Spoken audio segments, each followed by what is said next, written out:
చెన్నైకి I mean A players ఎక్కువ కావాలి సార్? ఐ మీన్ ఆల్రౌండర్స్ కావాలా? లేకపోతే ఓన్లీ బౌలర్స్ కావాలంటారా? చెన్నైకి ఐ థింక్ వాళ్ళకి స్పిన్నర్స్ కావాలి. చెన్నైలో స్పిన్నర్స్ చాలా కీ రోల్ ప్లే చేస్తారు.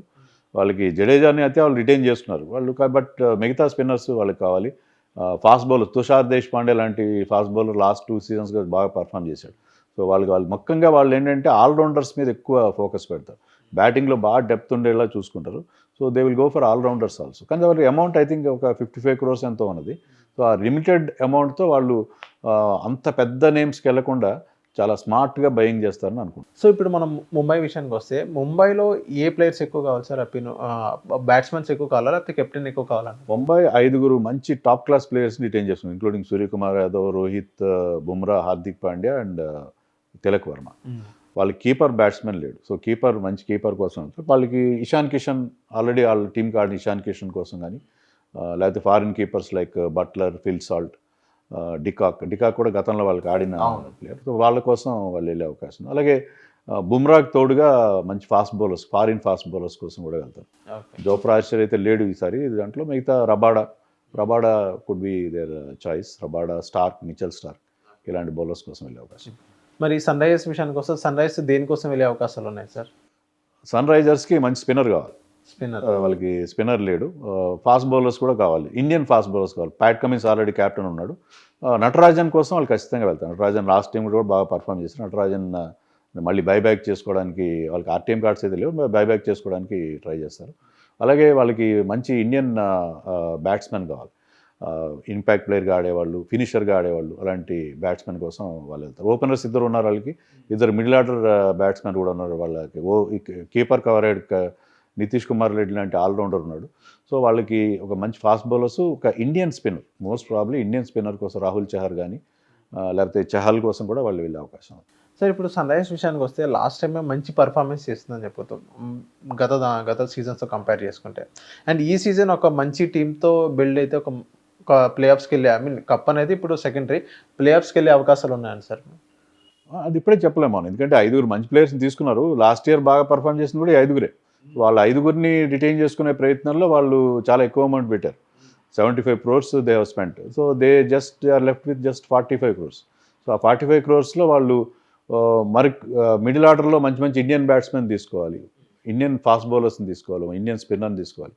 సో ఆక్షన్లో పర్ఫార్మెన్స్ మీద వాళ్ళు ఈ సీజన్లో ఏ పొజిషన్లో ఉంటారనేది డిసైడ్ అవుతుంది. ఓకే సార్, ఇప్పుడు మనం గుజరాత్ విషయానికి వస్తే, గుజరాత్ దేని మీద ఎక్కువ ఫోకస్ ఇస్తే మంచిదా సార్? లేకపోతే వాళ్ళ టీం మొత్తం ఓకే వెల్ సెటిల్ ఉన్నారంట? గుజరాత్ రిటెన్షన్స్ బాగానే ఉన్నాయి వాళ్ళవి. బట్ వాళ్ళకి కూడా కీపర్ కావాలి. వాళ్ళకి లాస్ట్ 2 సీజన్స్లో సఫర్ అయింది ఏంటంటే, వృద్ధిమాన్ సాహా కానీ, మాథ్యూ వేడ్ అలాంటి కీపర్స్ సరిగ్గా లేకపోవడం వల్ల, బ్యాటింగ్ సరిగ్గా చేయకపోవడం వల్ల వాళ్ళకి ఇబ్బంది వచ్చింది. సో మంచి కీపర్ కావాలి వాళ్ళకి. మిడిల్ ఆర్డర్లో ఎవరు లేరు వాళ్ళకి.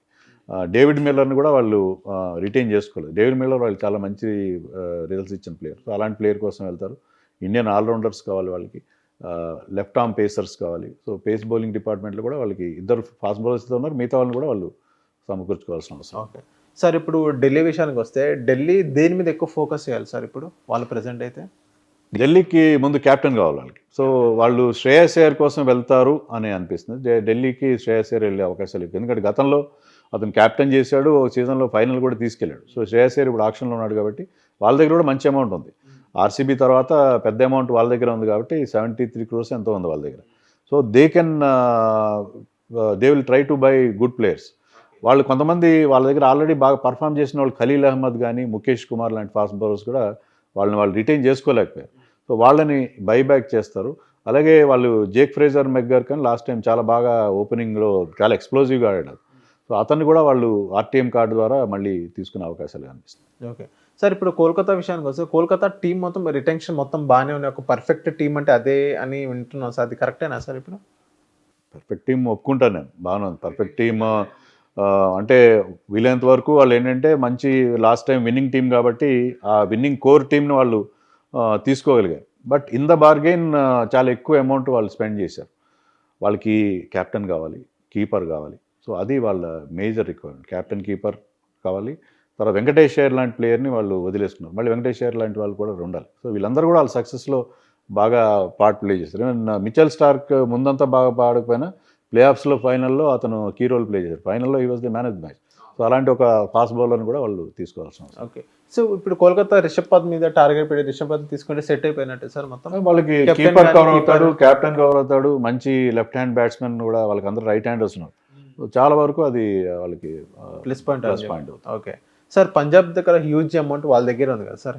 సార్ వాళ్ళు ఎలాంటి ప్లేయర్ని తీసుకోవాలి సార్? ఇప్పుడు వాళ్ళ దగ్గర ఎక్కువ అమౌంట్ ఉంది కాబట్టి ప్లేయర్స్ సెలక్షన్లో కొంచెం తప్పుదారి పడుతున్నారు. ఐ మీన్ గతంలో కూడా వాళ్ళ దగ్గర ఎప్పుడు పెద్ద అమౌంట్ ఉండేది. ప్రతి ఆక్షన్లో అందరికంటే ఎక్కువ అమౌంట్ వాళ్ళ దగ్గర ఉంటుంది. కానీ సెలక్షన్లో ఏంటంటే శామ్ కరణ్ లాంటి వాళ్ళ మీద ఎక్కువ అమౌంట్ పెడితే వాళ్ళు పర్ఫామ్ చేయట్లేదు. అందుకని ఏంటంటే వాళ్ళు చేయాల్సింది సారి ఎవరైతే ప్రూవెన్ పర్ఫార్మర్స్, నేమ్స్ మీద వెళ్లకుండా ఎవరైతే ఐపీఎల్లో రెగ్యులర్గా బాగా ఆడుతున్నారో అలాంటి ప్లేయర్స్ని తీసుకోవాలి. ఫర్ ఎగ్జాంపుల్ జాస్ బట్లర్ ఎప్పుడు బాగా ఆడతాడు, వాళ్ళకి కీపర్ కావాలి. తర్వాత రిషబ్ పంత్ అనుకున్నాము. ఇలాంటి ప్లేయర్స్ కోసం వెళ్ళాలి. ఫాస్ట్ బౌలర్స్ కూడా మనం ఆల్రెడీ హర్షదీప్ సింగ్ కానీ రబాడా కూడా వాళ్ళకి రైట్ టు మ్యాచ్ కూడా వాడుకోవచ్చు. వాళ్ళు రబాడా వాళ్ళకి Liam Livingstone is a very good allrounder. So అతను కూడా వాళ్ళు రైట్ టు మ్యాచ్ కార్డు ద్వారా కూడా అతను తగ్గించుకోవచ్చు. So right to match cards వాళ్ళ దగ్గర ఉన్నాయి. 5 క్యాప్డ్ ప్లేయర్స్కి వాళ్ళు రైట్ టు మ్యాచ్ కార్డ్స్ వాడచ్చు. 4 వాడచ్చు. 4 ఆర్టీఎం కార్డ్స్ ఉంటాయి కాబట్టి వాళ్ళ దగ్గర వాళ్ళు ఉన్న ప్లేయర్స్ని హర్షదీప్ని కానీ లియామ్ లివింగ్స్టన్ కానీ రబాడా లాంటివి తీసుకోవాలి. తర్వాత మనం కూడా Rishabh Pant and opening batsmen ఇప్పుడు మనం మెగ్గార్కి చెప్పుకున్నాం, ఫిల్ సాల్ట్ ఉన్నాడు, బట్లర్ ఉన్నాడు. సో అలాంటి ఓపెనింగ్ బ్యాట్స్మెన్ కూడా వాళ్ళు తీసుకోవాలి. ప్రదీప్ సిమ్రన్ సింగ్ వాళ్ళకి ఓపెనింగ్ చేస్తాడు. దాంతోపాటు ఎంటైర్ మిడిల్ ఆర్డర్ని వాళ్ళు తీసుకోవాలి. దాంట్లో ఇండియన్ ప్లేయర్స్ కూడా వెంకటేష్ అయ్యర్ లాంటి వాళ్ళని మంచి ఇండియన్ ప్లేయర్స్ కూడా వాళ్ళ దగ్గర అమౌంట్ ఉంది కాబట్టి they can go for the best players. ఎవరైతే ఆక్షన్లో బెస్ట్ ప్లేయర్స్ ఉన్నారో వాళ్ళ కోసం వెళ్ళే అవకాశం ఉంటుంది. దాంట్లో ఏంటంటే ఎవరి మీద ఎంత పెట్టాలి అనే విషయంలో వాళ్ళకి కంప్లీట్ క్లారిటీతో వెళ్తే వాళ్ళు మంచి టీం సెట్ చేసుకునే అవకాశం ఉంది. సార్ ఇప్పుడు మనం ఆర్సీబీ విషయానికి వస్తే వాళ్ళు ఎవరిని టార్గెట్ చేయాలి సార్? ఇప్పుడు ప్రజెంట్ టీం గురించి మనం మాట్లాడితే దేని మీద ఎక్కువ టార్గెట్ చేయాలంటారు ఆర్సీబీకి ఉన్న ప్రాబ్లం ఏంటంటే వాళ్ళు పెద్ద నేమ్స్ కోసం వెళ్తారు. ఇప్పుడు మీరు చూడండి, క్రిస్ గేల్, లేకపోతే AB de Villiers, Shane Watson, Dale Steyn ఇలాంటి ప్లేయర్స్ కోసం వెళ్తారు. రీసెంట్గా ఏం చేశారు వాళ్ళు, క్యామరన్ గ్రీన్ని 17 కోట్లు పెట్టి తీసుకున్నారు. ఒక్క ప్లేయర్ మీద అంత అమౌంట్ పెట్టడం వల్ల మినీ ఆక్షన్లో వాళ్ళ దగ్గర సరైన అమౌంట్ లేక ప్రాపర్ ప్లేయర్స్ దక్కలేదు. వాళ్ళు ఎప్పుడు చేస్తున్న ప్రాబ్లం ఏంటంటే ఇండియన్ ప్లేయర్స్ని సరిగ్గా పట్టించుకోరు. వాళ్ళు ఫారిన్ ప్లేయర్స్ కోసం ఎక్కువ అమౌంట్ పెడతారు. కానీ మీరు ఐపీఎల్లో ఎక్కువ గెలిచిన టీమ్స్ ఏంటి, చెన్నై అండ్ ముంబై. ఈ 2 టీంల్లో ఇండియన్ ప్లేయర్స్ మంచి ఇండియన్ ప్లేయర్స్ ఉంటారు. సో ఈసారి వాళ్ళు రిటైన్ చేసుకున్న ప్లేయర్స్ ముగ్గురు కూడా ఇండియన్ ప్లేయర్స్ని రిటైన్ చేస్తున్నారు, ఫారిన్ ప్లేయర్స్ కోసం వెళ్ళలేదు. ప్లస్ వాళ్ళకి మనం అనుకున్నట్టుగా క్యాప్టెన్, ఒక ఇండియన్ క్యాప్టెన్ తీసుకోవాలి. ఇండియన్ సిరాజ్ని మళ్ళీ బైబ్యాక్ చేయాలి. సో ఇండియన్ ప్లేయర్స్ని మంచి వాళ్ళని తీసుకుంటే, ఇండియన్ కోర్ స్ట్రాంగ్గా ఉంటే వాళ్ళ టీం బాగుండే అవకాశం. సో ఇండియన్ ప్లేయర్స్ మీద వాళ్ళు కాన్సన్ట్రేట్ చేయాలి. అమౌంట్ ఎక్కువ ఉంది కాబట్టి they should try to buy good Indian players. Okay.